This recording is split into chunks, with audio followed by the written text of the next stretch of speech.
আপনারা এখন দেখতে পাচ্ছেন আমরা কাশ্মীরে রয়েছি, গুলমার্গে প্রায় 14,000 ফিট উচ্চতাতে। এখান থেকে কাশ্মীরকে কি সুন্দর দেখায় আপনারা দেখতে পারেন। সত্যি কাশ্মীরের ভূস্বর্গ নামটি সার্থক। এখানে আসলে আমাদের হেলথের বিষয়টিতেও কনসাস থাকা উচিত। এখানে একটা মাউন্টেন সিকনেস নামে এক ধরনের কথা আছে। অনেকের ক্ষেত্রে কিন্তু মাউন্টেন সিকনেস দেখা যায়। কারণটা কি? কারণটা হলো অক্সিজেনের কনসেন্ট্রেশন কমে যাওয়া। আমাদের যে সমুদ্রপৃষ্ঠে অক্সিজেনের যে কনসেন্ট্রেশন থাকে এয়ারে, অতি উচ্চতাতে কিন্তু তার থেকে অনেক কম কনসেন্ট্রেশন থাকে। তাই এখানে শ্বাসকষ্ট হতে পারে, দুর্বল লাগতে পারে, মাথা ঘোরাতে পারে, বমি হতে পারে।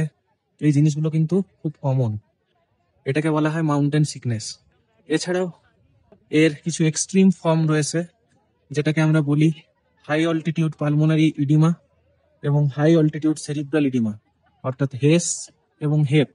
এই দুটো কিন্তু অনেক সময় লাইফ থ্রেটনিং হয়, প্রাণনাশেরও সংশয় থাকে। কেন সেটা হয়? খুব যদি আমরা তাড়াতাড়ি বেশি উচ্চতাতে চলে আসি, তাহলে আমাদের বডি এই বেশি উচ্চতা এবং এই অক্সিজেনের কনসেন্ট্রেশনের সাথে নিজেকে অ্যাডাপ্ট করতে পারে না। তাই কি করতে হয়? ধীরে ধীরে ধীরে ধীরে উচ্চতাতে উঠতে হয়। হঠাৎ করে খুব বেশি উচ্চতায় চলে আসতে নেই।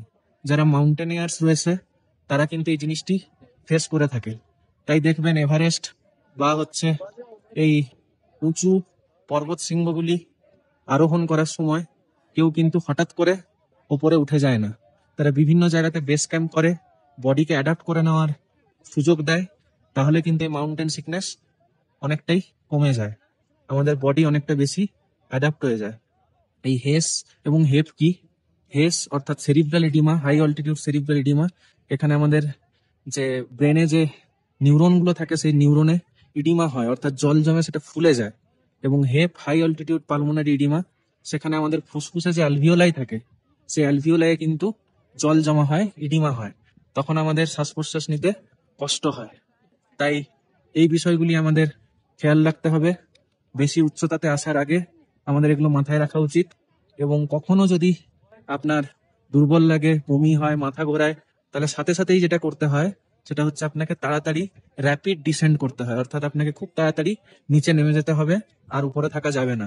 এবং হেপ বা হেস হলে সেই একই জিনিস, তাড়াতাড়ি নিচে নেমে যেতে হয়। এবং হাইপারব্যারিক অক্সিজেন থেরাপি এর জন্য খুব উপকারী, সেটার মাঝে মাঝে দরকার পড়ে।